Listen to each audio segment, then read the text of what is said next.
فوحدة المغاوير أو المضلي المخوار تعتبر من خيرة وحدات القوات الخاصة التابعة للجيش الوطني الشعبي التي تعتمد في تدخلها على تقنيات القتال المتلاحم بدون سلاح أو باستعمال أسلحة بسيطة للتغلب على العدو بعد تدريبات مكثفة.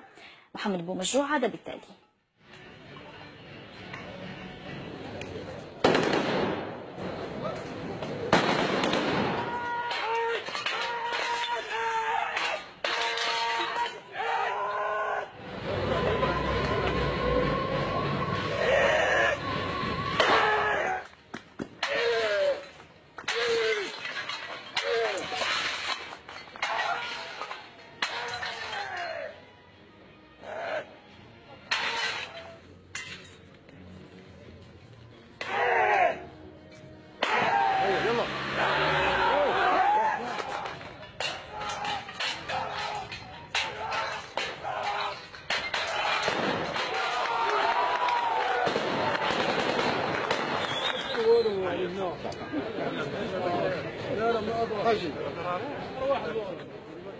وبخصوص هكذا وحدات أكد العقيد حاجي كمال رئيس مركز تدريب وحدات المغاوير ببوغار بولاية المدية أكد أن الجيش من واجبه تكوين وحدات تكون قادرة على توفير أمن الجزائريين. محمد بومجو دائما.